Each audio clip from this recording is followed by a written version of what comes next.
Voilà, merci, c'était la petite introduction pour faire une boutade. Vous allez traduire à chaque fois la totalité, je coupe ou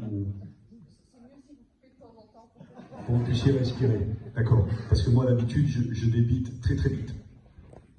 Ok, je suis honoré d'être présent parce que c'est toujours une valorisation et une gratitude de se retrouver.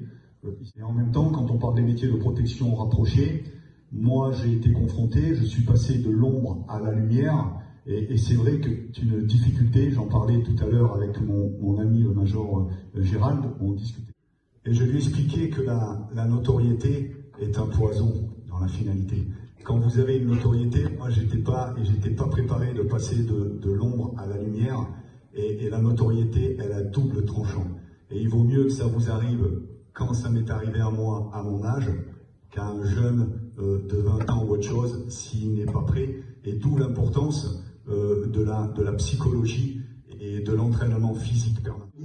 À ce métier de protection rapprochée, j'ai eu l'occasion de le toucher quand j'ai servi dans la marine et dans les commandos.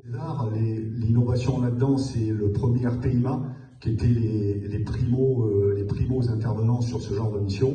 On s'est mis à protéger, et moi j'ai eu la chance, entre guillemets, d'avoir cette mission pour protéger à l'époque, et je l'ai écrit dans mon livre, donc le secrétaire des Affaires étrangères et l'amiral qui commandait la force dans l'océan Indien. Et comme la personne précédente le disait, ce n'est pas un métier qui s'improvise. La formation est primordiale, la formation est d'avoir les connaissances techniques, d'accord, et les compétences physiques pour assurer, parce que c'est un métier de contrainte.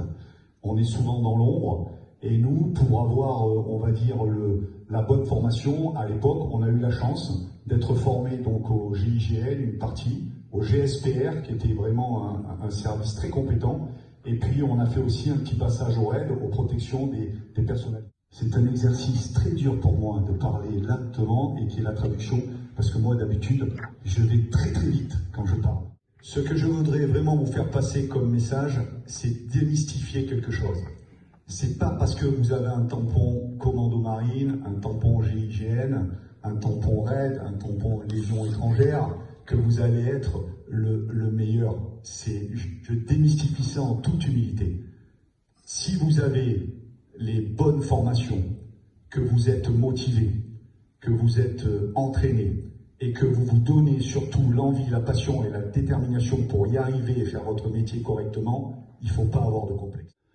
Parce que souvent, on fait du complexe là-dessus, et moi, avec 15 ans de recul dans le civil maintenant, il y a des gens qui sont très très compétents, très très bons et très formés, que je vais recruter là où je travaille, et qui n'ont aucun rapport avec mon ancienne unité. Là-dessus, parce que quand on fait partie d'unités comme la nôtre, on vit dans un cocon et on est totalement hermétique à ce qui se passe à l'extérieur. Soyez honnête, intègre, avec une philosophie de travail, parce que ce qui paie le plus, c'est le travail en fin de compte, et là vous irez au bout de vos objectifs.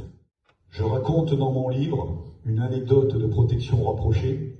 Pour ceux qui l'ont lu ou ceux qui le liront, j'aime bien raconter ça parce que le fait de faire ce métier, c'est un métier de contrainte, un métier de pression, parce qu'on a une grosse responsabilité, et puis on engage notre intégrité physique au détriment de quelqu'un qui est souvent un client avec qui on n'a pas d'affinité, et c'est la grosse différence, et ce qui fait la différence psychologique, la différence quand on va défendre quelqu'un de sa famille ou un membre de sa famille, ou quand on le fait pour une mission particulière, mais quand on a un client, ben voilà, on va tout donner. Et c'est du don personnel, du don physique, et ça, il faut que vous l'ayez en tête. Et pour terminer, pour prouver que nous, les Français, on a le meilleur entraînement, je vais prendre toute la salle, et vous allez vous mettre debout. On va commencer tous par des flexions, d'accord ?